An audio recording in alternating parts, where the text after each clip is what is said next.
Царь Иисус. Небо, земля и море пред Тобою склоняются. Мы благодарим Тебя. Знаете, я хочу, чтобы вы слышали Слово Божье сегодня с особой внимательностью. Что я сказал? С особым вниманием. Вы слушаете Слово сегодня с особым вниманием. Знаете, вы уже получили благословение через прославление, через молитву. Но есть особое Слово и особое благословение, которое Бог уже выпустит на вашу жизнь через Слово. Now, я надеюсь и хочу верить, что всякий, кто слышит Слово Божье сегодня, всякому, кому это Слово придет сегодня, я хочу верить Богу, что вы воспримете это Слово. И я хочу верить Богу, что ни один из вас Божьей благодатью не попадет в ад после услышания этих слов. Но я хочу верить Богу, что вы не только попадете в Царство Небесное после слышания этого слова, очень простое слово, но я хочу верить Богу, что и все, которые попадут в Царство Небесное, я думаю, что все вы попадете туда, хочу верить Богу, что вы все получите конкретные награды за вашу жизнь здесь на земле, что вы не будете огорчены перед Иисусом на небе. Я просто хочу верить, что вы примете это слово от Господа сегодня. Я хочу верить, что вы будете исполнителями этого слова, которое вы примете сегодня. И я хочу верить Богу, что придет особая благодать и помазание на вас, чтобы жить правильно и чтобы ставить приоритеты в своей жизни и чтобы переставить, как мы говорим, ценности в вашей жизни. Переоценка ценности. И чтобы вы правильно начали видеть вещи, так как Бог хочет, чтобы вы видели. Господь, я прошу Тебя, помоги нам в этом. Дух Божий, помоги донести это слово. И помоги нам не забыть. Но не только не забыть, но исполнять. Так как Ты хочешь. Во имя Иисуса. Второе послание Коринфянам, 5 глава. Я буду читать с 1 по 10 стихи. Второе послание Коринфянам, 5, с 1 по 10 стихи. Если вы имеете ручки и конспекты, и бумаги, конспектируйте то, что я буду говорить. Если у вас нет, то закажите проповеди, аудио или видео, и возьмите себе потом. 2 Коринфянам 5, с 1 по 10 стихи. Ибо знаем, что когда земной дом наш, эта хижина, разрушится, мы имеем от Бога жилище на небесах, дом нерукотворенный, вечный. От того мы и воздыхаем, желая облечься небесное наше жилище. Только бы нам и одетым не оказаться нагими. Ибо мы, находясь в этой хижине, в этом теле, воздыхаем под бременем, потому что не хотим совлечься, но облечься, чтобы смертное поглощено было жизнью. На это самое и создал нас Бог, и дал нам залог Духа. Итак, мы всегда благодушествуем, и как знаем, что водворяясь в теле, мы устранены от Господа. Ибо мы ходим верою, а не wideniem, to my благодушествуем и желаем лучше выйти из тела и водвориться у Господа. И потому ревностно стараемся, водворяясь ли, выходя ли, быть Ему угодными. Ибо всем нам должно явиться пред судилище Христово, чтобы каждому получить соответственно тому, что он делал, живя в теле, доброе или худое. Согласно этому местописанию, Павел говорит нам, что у нас есть два дома. И Павел называет один дом, тема моей проповеди сегодня это два дома. Два дома. Ибо знаем, Павел называет один дом земной наш дом. Это хижина. И Библия говорит нам, что это первый дом, который у нас есть, это хижина, это тело, Павел называет хижина, что оно, это тело, разрушится. Мы имеем от Бога жилище, если это разрушится, и это разрушится. Рано или поздно. Но когда это разрушится, есть некоторых людей, у кого больше нету никакой надежды. Если они умрут, они не знают, что будет с ними. Если они умрут, они думают, что они превратятся в прах, и на этом все закончится. Если они умрут, они думают, что все, небытие и все. Но Библия говорит, что никто, все не заканчивается после смерти. И для грешника, и для праведного. У неверующих нет надежды, потому что у них ждет вторая смерть. Гибель, озеро огненное. Но Бог говорит, что мы тоже, у нас тоже этот дом разрушится, первый дом. Все умрут. Это дом тоже разрушится у нас. Но в отличие от неверующих, в отличие от тех, которые не служили Богу, мы имеем от Бога жилище другое на небеса. Вы слышите? Если и когда разрушится это наше жилище, мы имеем другое жилище, дом нерукотворенный, вечный. Нерукотворенный, но вечный дом. Мы имеем на небеса. Алло, слушайте и смотрите на меня. Давайте будем говорить откровенно с друг другом. Смотрите сюда. Смотрите на меня точно и четко. Бог говорит, Павел говорит, верующим и с верующими говорит. И говорит, у всех разрушится это жилище, но это хижина, земное тело. У всех разрушится, у всех наступит смерть. Но он говорит, мы верующие, он знал своих верующих. Павел знал своих верующих. И говорит им, если у нас разрушится эта хижина, то мы имеем другой дом, нерукотворенный на небесах. Теперь вопрос у меня к вам. Не дай Бог, если это произойдет сегодня. Скажем, это не произойдет сегодня и не произойдет завтра. Но никто не застрахован от нас, от смерти. Правда? Из нас от смерти. И мой вопрос к вам, откровенный вопрос. Как пастор, я должен знать свою паству. Павел знал своих людей и говорит, что мы имеем. Но я хочу задать вам такой вопрос сегодня. Уверен ли ты, что если наступит смерть в твоей жизни сегодня, если разрушится эта хижина, уверен ли ты, что ты живешь правильно, достаточно, ходишь Богом, чтобы заявить о том, что было заявлено здесь?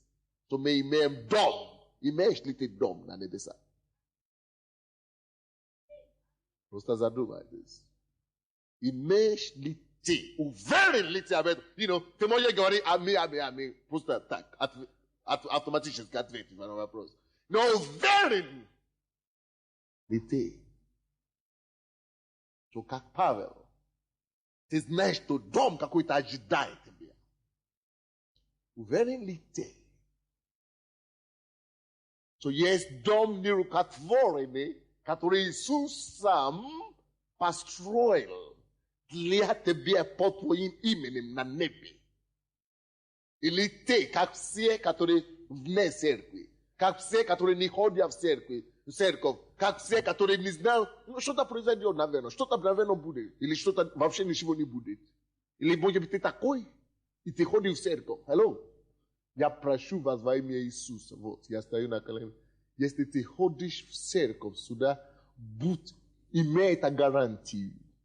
Будь уверен, что даже если ты вот сейчас умрешь, что я уверен, что Бог меня примет. Я знаю Его, я живу с Ним. Просто для себя, просто реши этот вопрос раз и навсегда. Что угодно может со мной произойти. Что угодно может случиться в этом городе. Что угодно в этой стране может случиться. Но я знаю, куда я принадлежу. Я знаю, куда я иду. Я знаю свое предназначение. Я знаю, что Иисус меня ждет. Я знаю, что Он примет меня в Его вечную обитель. Я знаю, что Он обнимет меня. Я знаю, что Он скажет мне: добрый пожаловать, верный раб. Чтобы быть уверен о завтрашнем дне. Не надо быть хорошим слишком. Не надо стараться зарабатывать что-то.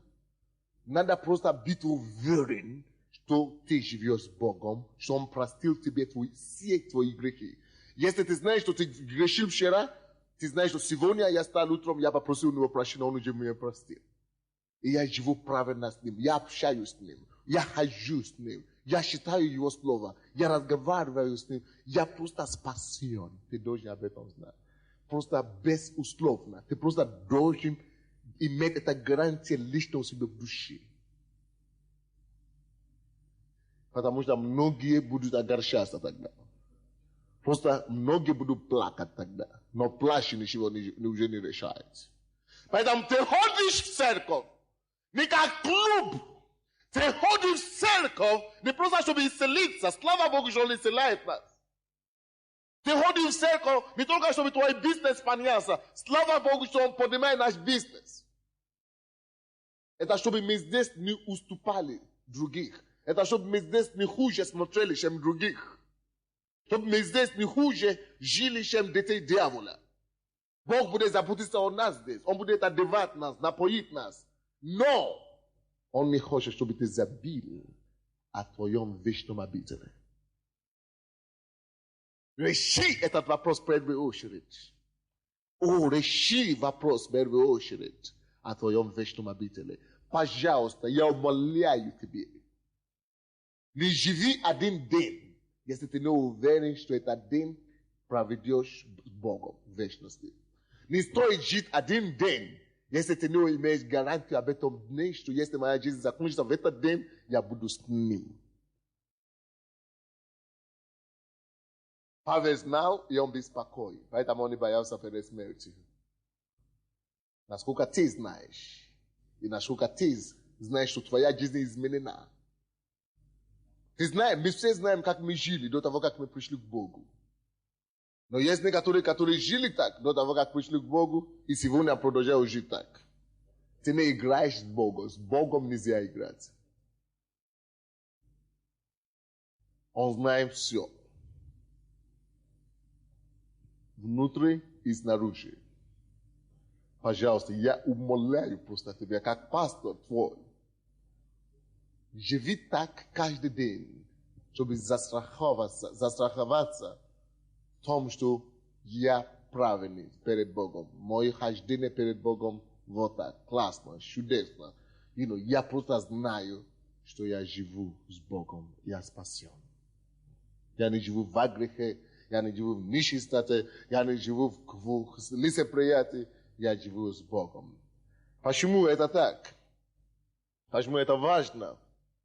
Потому что люди, которые живут с Богом, на самом деле, они желают больше быть с Богом, чем быть здесь на земле. Серьезно. Второй стих говорит, от того, от чего? От того, что мы знаем, что у нас есть лучший дом, прекраснейший дом на небе. Вот от того мы и воздыхаем, желая облечься в небесное наше жилище. Только бы нам и одетым не оказаться нагими. Видите, будут многие, слышите сюда, которые думают, что они одеты, но окажутся нагими. Спасаешь других, но сам не спасен. Я не думал, что Иисус придет завтра. Иисус не придет завтра, я могу вам это гарантировать. Иисус даже не придет через 10 лет, я могу это гарантировать вам, я могу доказать вам это по слову. Вы скажете, как это так? Да, он не придет завтра, но ты пойдешь к нему. Так что подумай. Иисус придет. Я думал, что Иисус придет в этом 20 веке, который мы будем. Он придет очень скоро. Но если ты пойдешь к нему до его пришествия, что ты скажешь ему? Чтобы одетыми, что это значит? Внешне я все делаю. Я хожу в церковь. Я все делаю. Вроде бы христианин. Все делаю. Одеты. Вы все знают меня. Чтобы одетым не оказаться нагими. Потому что Бог же от него ничего не прячешь. Ничего не удастся это самое запратить. Он все знает. Чтобы одетыми не оказаться нагими. Так, 4 стих. Ибо мы, находясь в этой хижине, воздыхаем под бременем, потому что не хотим совлечься, но облечься, чтобы смертное поглощено было жизнью. Давайте я вам расскажу что-то, и это тоже интересно будет вам, которое вы знаете хорошо. Братья и сестры, любой человек имеет 3 части, составные части. Ты не просто кто-нибудь приходите, иди сюда, иди сюда. Ты не просто тело, как тебя зовут? Игорь. Ты не просто Игорь, вот одно мясо так. Ты не просто, слушай, ты то же самое. Краситься как хочешь. Одевайся как хочешь. Галстуки купить на $1000, костюм на $100,000. Сделай все красиво, грандиозно. Я по телевизору видел, делали призы, что-то подарили. По кино, театр или что-то. Оскар, да. Но это не, пускай они сделают как хочешь, накрасься как хочешь. Но ты, настоящий Игорь, это не то, что вы видите. Это факт. Потому что настоящий Игорь, это есть Игорь, который внутри. Вот он внутри. Многие из вас, вы видите его, но вы его не знаете. Как это? Что значит вы не знаете его? Потому что вы никогда не общались с ним. Вы не знали Игоря. Вы видите его, и вы говорите, я его не знаю. Да, я вижу его, но я вижу человека, но я не знаю Игоря. Чтобы знать Игоря, надо общаться с ним, надо разговаривать с ним. Как тебя зовут? Чтобы даже то, что вы уже знаете, что его зовут Игорь, это еще не знаете, это еще не обозначает, что вы знаете его. Чтобы знать его, надо общаться с ним. Вот его мама, его родители знают его друзья его знают, но вы его не знаете пока. Хотя вы знаете, как его зовут. Как это? Не знаете его. Кого я имею в виду, когда я говорю его? Я говорю того, настоящего Игоря, который внутри. А кого тогда я вижу сейчас? На кого я смотрю сейчас? Вот сейчас я смотрю на внешняя хижина, вот, о котором речь идет. На хижина, вот, это есть хижина его, где Игорь живет. Это есть как бы дом, вот дом, где он живет. А он, Игорь, по-настоящему, на самом деле, он выглядит именно такой же. Вот, твой настоящий человек формулирует твой вид, твой дом. Но ты не вид, ты не дом, ты внутри. Вот Игорь может быть такой же под виду внутри, но он внутри. Но отличие заключается в том, что если вы видите меня так, темный такой, да, может быть внутри я не вовсе не темный. Может быть, да. То есть, что это значит? Настоящий Игорь внутри. Настоящий Sunday внутри живет. Вот многие из вас, когда вы видели меня по телевизору или где-то, говорят, негр какой-то. Вот для вас внешне восприятие такое, что это только негр очередной. Ну, только негр и все. Но когда вы приходите в церковь, вы начинаете слышать меня, вы общаетесь со мной, и вы начинаете меня знать. Я знал своего пастора, вы начинаете говорить о нем. Что это такое? Вы уже не видите негра, вы уже видите Сандея. Вы видите разницу? То есть то, что вы видите внешне, это всего лишь дом, где ты живешь. Поэтому многие часто ошибаются, они одевают это внешнее. Качаются, вот как раз, молодец. Да, качаются, месси развивают. Накапливают кровь здесь и так далее. Качаются очень хорошо, большие такие. А внутри вообще маленький. Вот. То же самое с женщинами. Я найду какого-то. Какую-то, вернее. Накрашенную полностью такая. И полностью одетая такая. Вот. Женщины то же самое.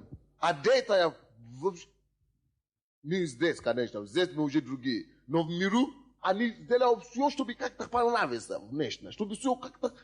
И вообще уже отказывался одеваться вообще некоторые. Только чтобы как-то... Да.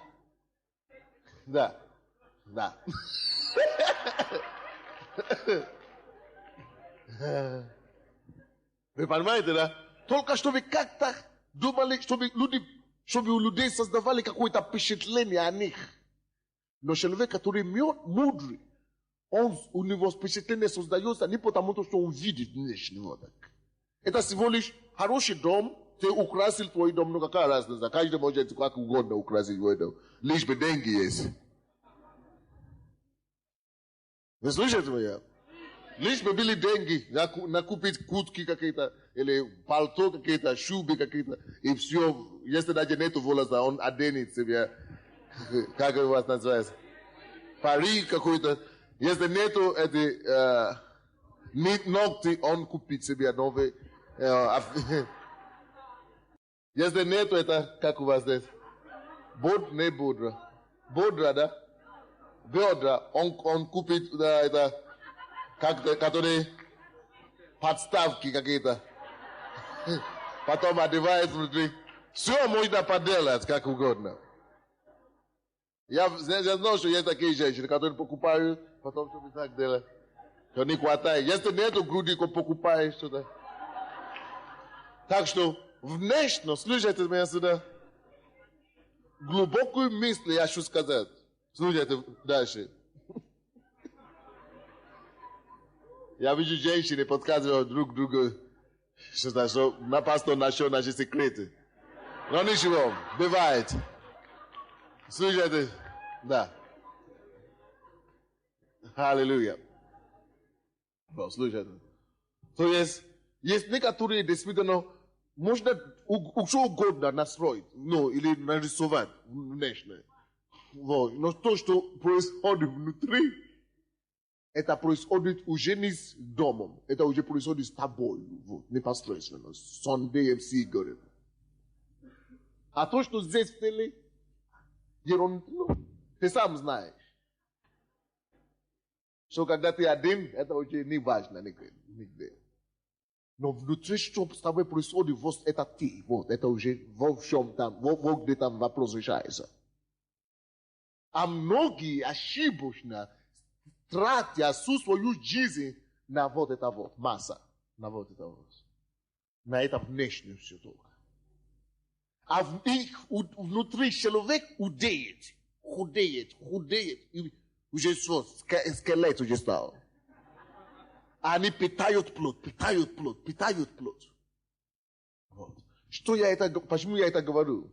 Я хочу сказать вещи. Человек, любой человек составляется из трех частей. Человек внешний, тело его, которое мы видим. Человек внутренний, называется его дух, духовная сущность. Это его он сам, настоящий человек. Так, а потом третий человек, это его человек душа. Его душевный мир, его душа. Поэтому человек составляется из трех частей. Вообще-то, человек сам по-настоящему не есть вот человек, Игорь, это тело. Человек сам вообще-то есть дух, вот Игорь, который внутри.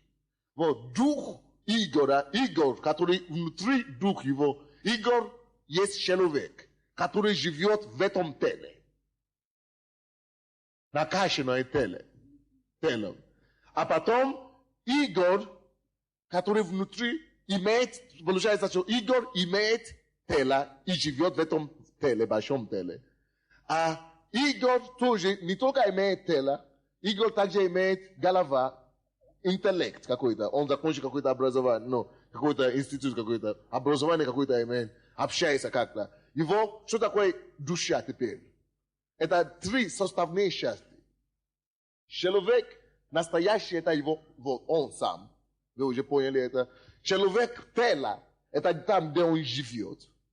А человек душа, что такое его душевные части человека? Это его эмоция, как мы выражаем наши чувства, так? Это его чувства, которые у него есть внутри, подкрытые внутри, и его воля, ум, интеллект. Все это по душе. Вы слушайте меня внимательно. Человек может быть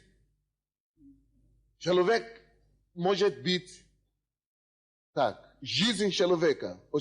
Вот я подхожу к моей проповеди сейчас. Спасибо большое. Это был очень полезный. Я случайно вызвал человека, и как раз подошел. Вот, короче, слушайте сюда. Я говорил вам уже, что человек может иметь три составные части, да? Он сам, его суть есть кто? Дух. Он имеет душу. Он имеет ум. Он имеет эмоции. Он имеет чувства. Он имеет интеллект.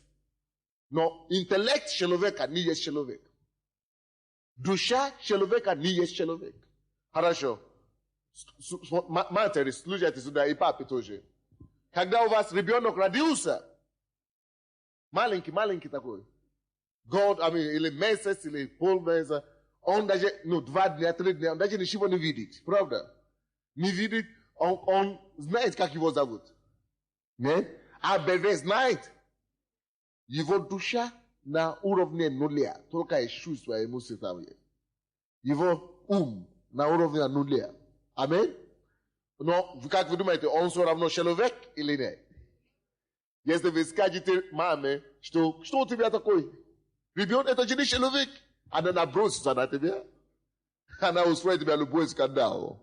Если ты скажешь, что его ребенок, потому что маленький не человек. Аминь? Слушайте внимательно. Я еще иду к проповеди. Слушайте внимательно. Пожалуйста, я умоляю вас, не спешите сейчас. Даже когда ребенок дню, или 2 дня, ребенку 2 дня, или 3 дня, или год, или месяц, или он человек все-таки. А мы не видим интеллекта, мы не видим ума. Правда? Это значит, человек не есть ум. Человек не есть интеллект. Почему вы тогда взрослые здесь, многие из вас, которые пришли, может, 1-й раз или 2-й раз, вы еще полагаетесь на свой интеллект, на свой ум. Вы думаете, что я – это мой ум. Не знаю, что сказать вам. Не знаю. Но если весь сказать, я бы вам дал хорошо. Как это вы можете быть неразумны до такой степени, чтобы думать, что я это вот мой ум, я накопил. Я это мой интеллект. Вот я только я Бога не верю, я только себе верю. Вот у меня голова, у меня вот не бейся, у меня как человек может быть такой глупый, я не понимаю. Когда ты был вообще маленький ребенок, у тебя этого интеллекта, который у тебя есть сейчас, не было. А тебя запас был, потенциал был. Но ты не знал даже А, ты даже не мог говорить А, Б, разница. Но мы тебя назвали человека. Ты человек не потому, что у тебя есть интеллект. Ты человек не потому, что у тебя есть и ум. Ты Андрей, ты Василий, ты Наталья, ты Оксана, не потому, что у тебя запас психологии и марксистской философии. Брось это все. Маск и Ленин накачал, и он говорит, ты такой, я такой. Или физик какой-то, или имя какая-то накопил сюда, и уже говорит, ой, я такой, я академик. Ну что ты академик? Слава Богу, что ты накопил знания. Но академия и знания, которые у тебя там, это не ты. Ты был там, прежде чем ум пришел. Ты был там, прежде чем интеллект пришел. Вы слышите меня? Ты не есть интеллект. Ты не есть ум. Ты не есть та работа специальная, профессия, которая у тебя есть.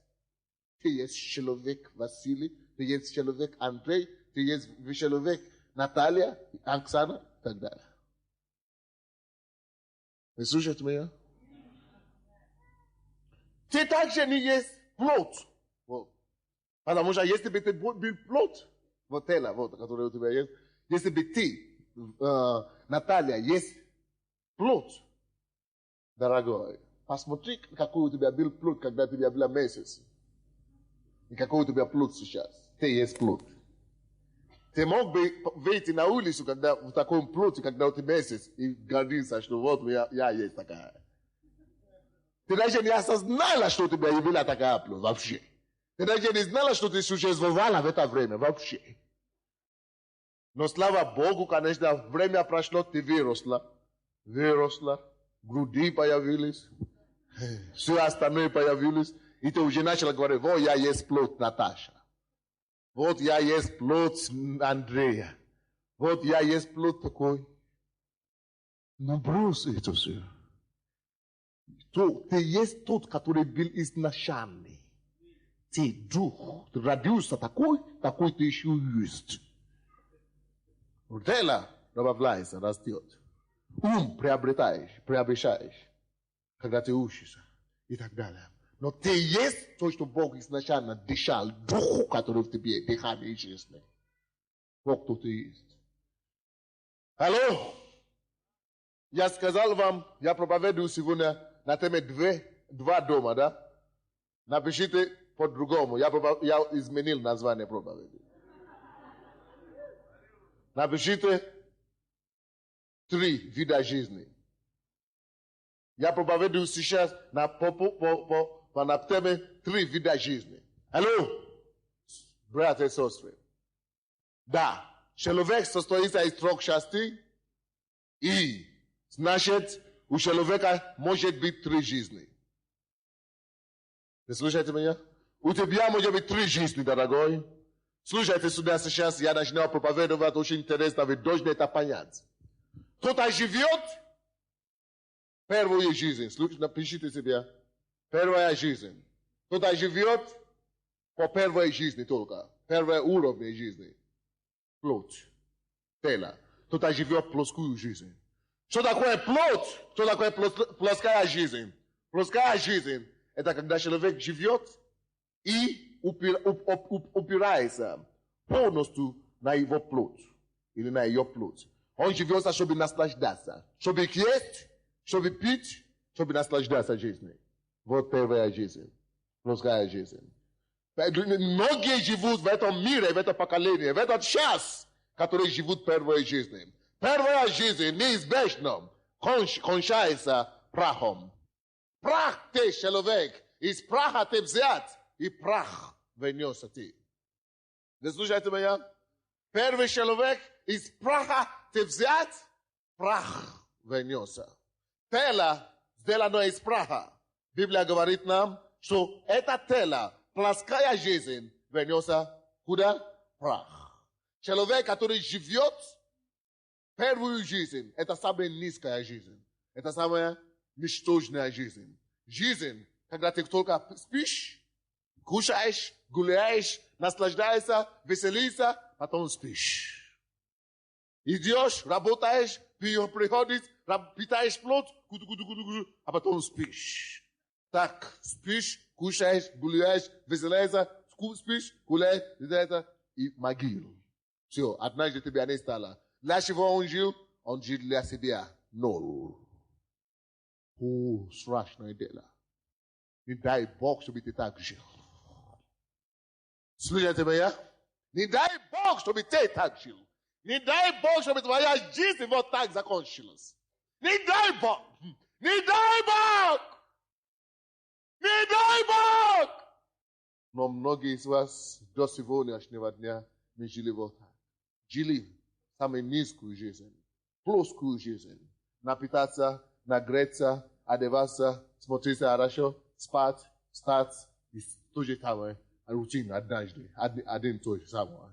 Работаешь, приходишь с работы, спишь и уходишь. Эй, дорогой, вернись, остановись! Есть более качественную жизнь. О, остановись! Есть жизнь в смысле. Остановись! Потому что такая жизнь ведет массовую гибель. Библия говорит, то сеет плод, пожинает тлено.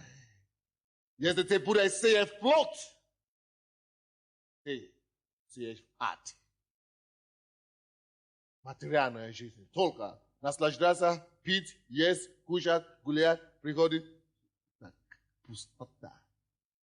Потом тело стареет, расстройство приходит. Потом косметики уже не прикрывают все то, что прах уже, я вернусь прах уже прах зовет. Уже все. То было интересно в молодости, уже не интересно. Молодые, слушайте во имя Иисуса, не тратите ваши годы на пустоту, не тратите ваши годы на плут, на нищенскую жизнь. О, задумайся во время, начни жить по-настоящему во время. Три вида жизни. Первая. Кушай, пей, спи, гуляй, наслаждайся, спать, гулять, и старость приходит, и могила. Потом суд, страшный суд, ад. Навечно. Но есть вторая жизнь. Есть вторая жизнь, братья. Есть вторая жизнь, которая чуть-чуть лучше, чем первую жизнь. Душевная жизнь. Что такое душевная жизнь? Душевная жизнь – это жизнь, когда ты живешь все энергии жизненные, все опыты жизненные, ты вкладываешь на развитие твоего интеллекта, на работу. Твоя жизнь – это твоя работа. Твоя жизнь – это твоя профессия. Твоя жизнь – это твой твой интеллект. То, что тебе удалось приобретать твоими усилиями. Твоя жизнь – это твоя материя, это твоя багаж, это то, что ты есть. Это твой дом, это самое. Твоя жизнь – вот это вот так, который основана на душевных вещах, на душевных ценностях, на уме, на интеллекте, на работе, на профессии, на человеческие отношения. Есть слишком много людей. Они прожили всю свою жизнь только на хорошие идеи, хорошие помышления. О, issue shivota novo. Развиваю себе. Думают о чем-то великом. Они что-то полезное делают. Они лучше, чем те, которые жили первую низкую жизнь. Чтобы зарабатывать, чтобы пить, чтобы просто гулять. Эти люди лучше, душевные люди лучше. Они стараются думать умом, помогать людям. Они стараются зарабатывать через знания. Алло, дорогие мои. Но жизнь таких людей кончается как жизнь Соломона. Соломон был человек душевной. Соломон приобретал знания. Он приобретал знания. Он приобретал мудрость. И потом, в конце его жизни, он сказал, и мудрость, и знание, суета. Неизбежно человеку, который живет душевной жизнью, который проработал, прожил всю свою жизнь только на душевном уровне, ему неизбежно в конце жизни скажет суета. Он устанет, усталость придет, и он увидит, что суета. Что будет, куда я иду, у него нет будущего. Да, часто у таких людей появляются памятники. Да, часто здесь на земле у них появляются какие-то труды. Но больше не идет. В вечности твое знание не идет с тобой.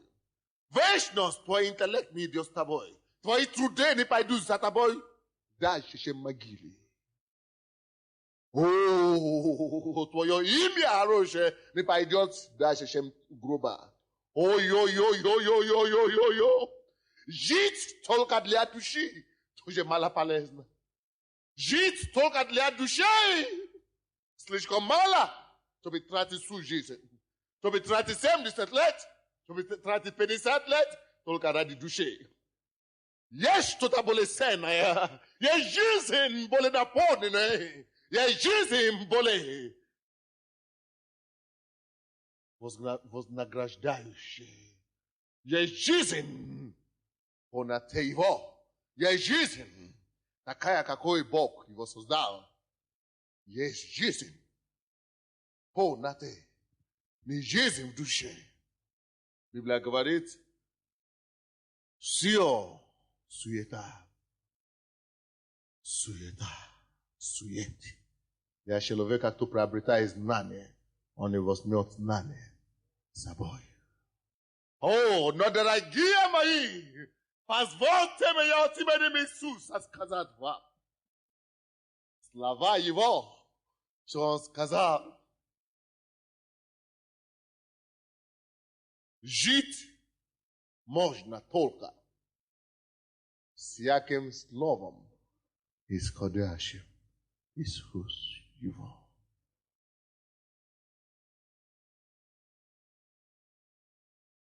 Есть третья уровень жизни. Есть третий вид жизни.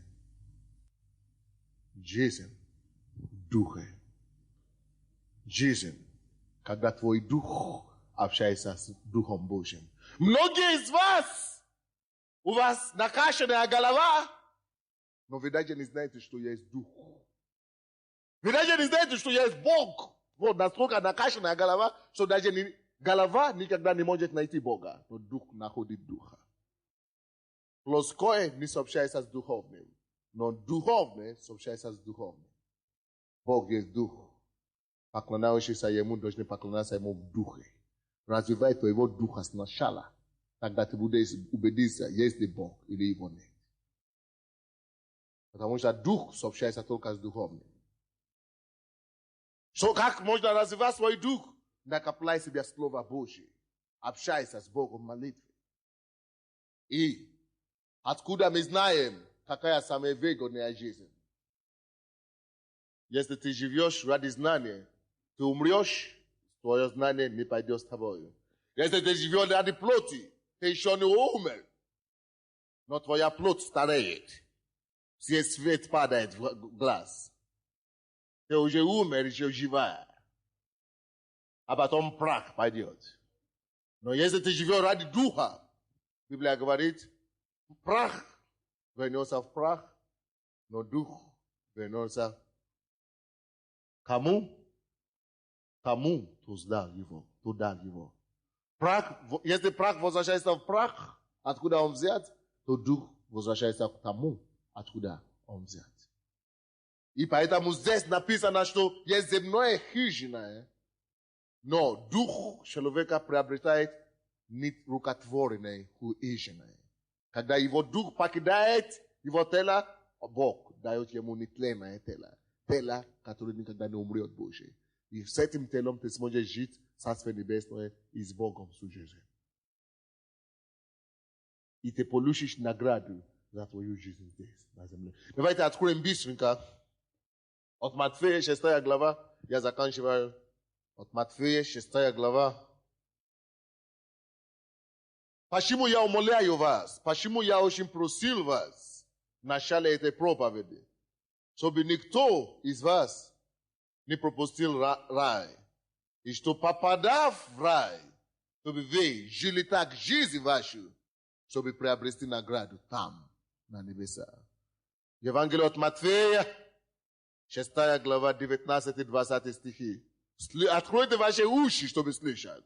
Ибо Слово Божье говорит, имеющее ухо, да слышит, что говорит Дух Божий Церкви. Имейте ухо, да слышит. Имеющее ухо. Сегодня в этом зале слышь, что Дух Божий говорит. Евангелие от Матфея 6, 19-20. Иисус говорит, я цитирую. Не собирайте себе сокровищ на земле, где мол и ржа истребляют, и где воры подкапывают и крадут на земле. Но собирайте себе сокровища на небе, где ни мол, ни ржа не истребляют, и где воры не подкапывают и не крадут. Ибо где сокровище ваше, там будет и сердце ваше. Алло, стоп. Смотрите все на меня. Какую жизнь ты живешь? Земная, она здесь закончится. Держа и мол соберет и разрушит плоскую земную жизнь. Какую жизнь ты живешь? Душевную. Воры здесь на земле похищат и украдут.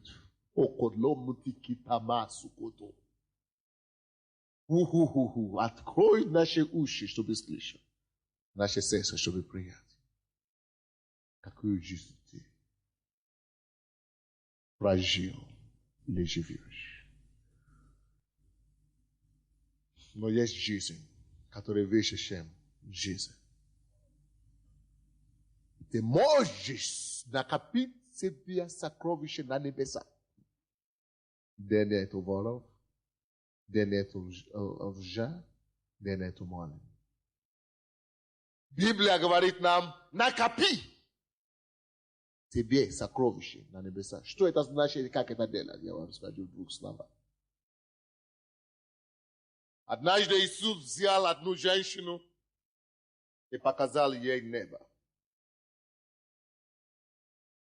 И она сказала, я была спасенная, я попала в Бог на небо, но почему у меня такая бедная жизнь? Иисус говорит ей, на небе, она видела другие дома, для других спасенных людей, все, обильное богатство. Она была спасена, но нету награда. Иисус сказал ей, ты жила здесь на земле, ты была спасена, ты ходила в церковь, ты служила мне, ты была спасена, верующая, орущая. Но ты стратила всю свою жизнь на себе и на твои детей. Но на мое царство ты забила накопить богатство. Там ты жила 56 лет, но здесь ты будешь жить вечно вот так. Как ты живешь здесь на земле, ты зарабатываешь, какая будет у тебя жизнь завтра, там, на небе. Твоя жизнь здесь на земле сегодняшней определяешь, какой у тебя будет будущее вечное. Слушайте меня, братья. Иисус сказал ей, небо считают только те деньги, которые истрачены на дела Царства Божьего, на церкви, на дела Божьи. Деньги эти только Бог считает. Бог считает те труды, те энергии, которые были затрачены только на то, чтобы продвигать Божье Царство вперед. На Божьи дела. Только те энергии считаются вам. Бог считает только те усилия, те знания, которые были использованы для Царства.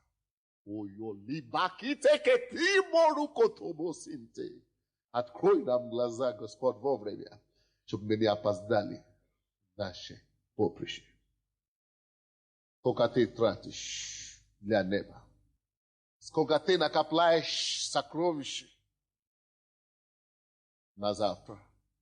Или ты вообще еще не нашли быстрее? И когда мы говорим людям, найди служение, служи Богу, делай что? Вы думаете, что это ради меня? Нет. Или ради церкви? Нет. Накопи побыстрее.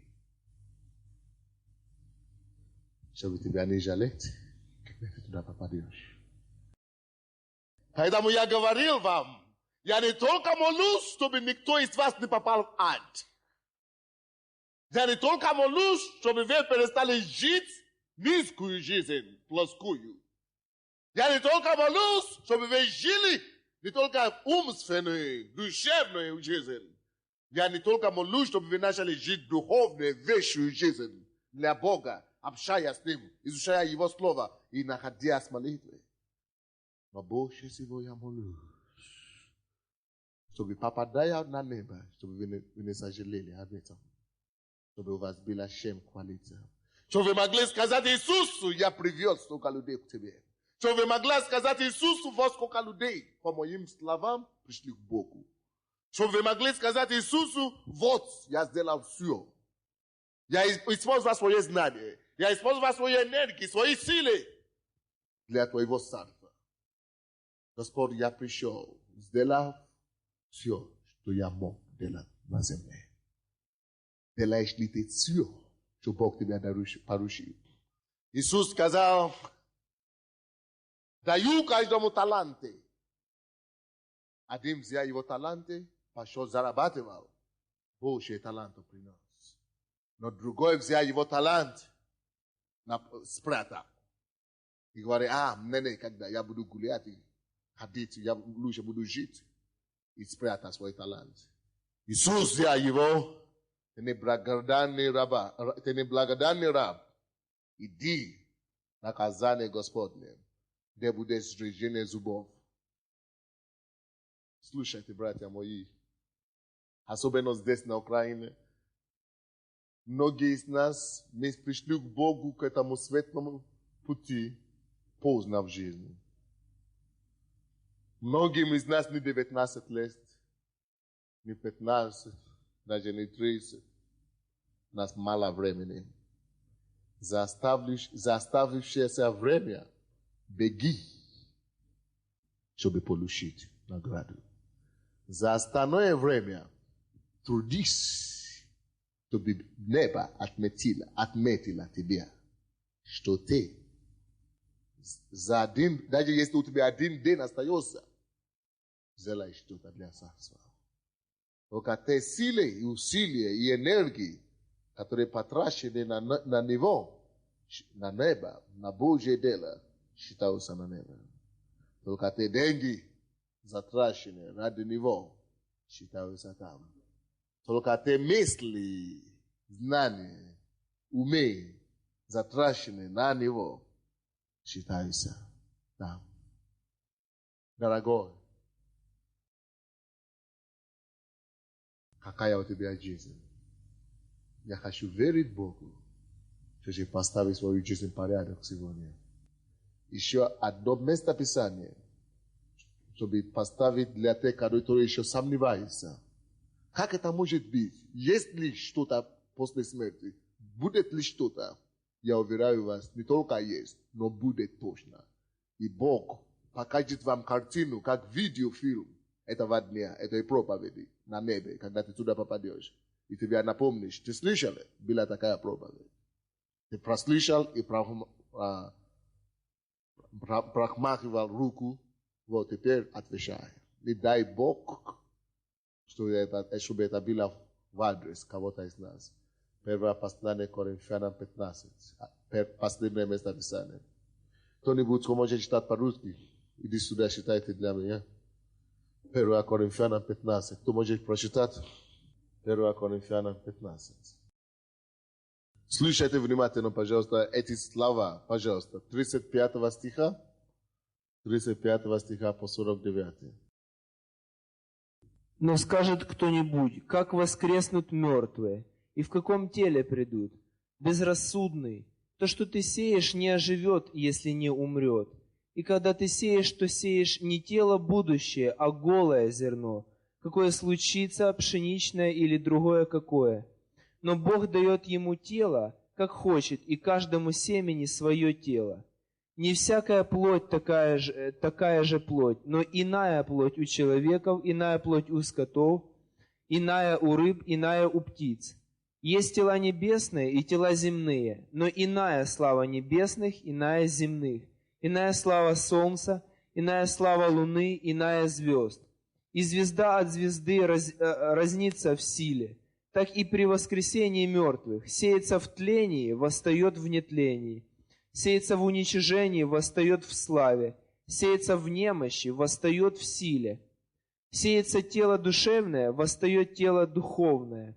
Есть тело душевное, есть тело и духовное. Так и написано. Первый человек Адам стал душею живущую, а последний Адам есть дух животворящий. Но не духовное прежде, а душевное, потом духовное. Первый человек из земли перстный, второй человек — Господь с неба. Каков перстный, таковы и перстные, и каков небесный, таковы и небесные. И как мы носили образ перстного, будем носить и образ небесного. Может, кто-то из вас думает, как это так? Что человек умирает, а потом восстает. Дорогой, как это так? Я тебе скажу. Точно, как ты сеешь семя, или семена какие-то, или зерно. Ты сеешь зерно, правда? Вы сеете зерно в голую землю. Потом это зерно восстает и идет не так, как вы сеяли его, но новое тело идет. Тело деревянное идет. Уже другое тело, другое качество. Точно так же. Когда ты сеешь плод, человек, который умер, это тело восстает. Другое качество, которое никогда не умрет. Если это так, даже диалектика, ленинизма, диалектика говорит, что переход от количественного и перехода в качественное изменение. От перехода от одного состояния в лучшее состояние, то же самое по смерти. Ты умрешь, посеют и пожнешь. Ты восстанешь, чтобы получить награды и суд. Либо доброе, либо зло. Между не бывает. Склонись свою голову и скажи, Иисус, я хочу переоценка мою жизнь. Переоценка моей жизни. Я хочу переоценку, Господь, помоги мне. Я хочу перестать жить плоскую, чистую жизнь. Я хочу перестать жить только душевную жизнь, умственную жизнь. Я хочу начинать жить качественную жизнь. Жизнь в духе, жизнь с Богом. Поговори с Богом. Поговори с Богом сегодня. Поговори с Богом. Скажи, Господь, прости меня. За все мои грехи, за все мои ошибки. Я прошу Тебя, прости. Прости. Прости. Иисус, помоги мне жить по-настоящему. Качественную жизнь, Господь. Помоги мне жить. Помоги мне жить. 3 вида жизни. Какая у тебя? Плоская? Спить? Проспаться? Мы закроем наши глаза все. Давайте все мы закроем наши глаза, чтобы не мешать взглядами. Какая у тебя жизнь? проспать, прогулять, пропить, поесть и умереть. В конце концов, прах вернется в прах. Не дай Бог. Скажи Иисусу, сегодняшнего дня я хочу иметь более качественную жизнь. Иисус, помоги мне, чтобы я мог свои силы давать тебе, свои знания давать тебе, свои энергии давать тебе, свои финансы использовать для твоей славы. Только все, что затрачено для царства, входит в небесное сокровище. Только все, то, что затрачено на Иисуса, на Его царство, только то небо отмечает. Чтобы небо отмечает твоей жизни сегодня. Есть ли что-то, что небо отмечает? Или ты только сигареты в руках? И алкоголь в ночи. Не дай Бог, Иисус, избавь меня. Избавь меня, избавь меня, избавь. Спаси, освободи, помоги. Может, ты только живешь ради ума. Ты думаешь, Бога нет. Если есть, мне все равно. Я все равно работаю, я учусь, я делаю все. Скажи Богу, Господь, это все закончится здесь на земле. Суета, сует, Соломон говорил. Суета, сует, суета, сует, суета. Сует. Скажи Богу, Господь, не хватит суета. Не хватит суета. Не хватит суета. Не хватит суета. Господь, не хватит суета. Не хватит. О, Иисус, не хватит света.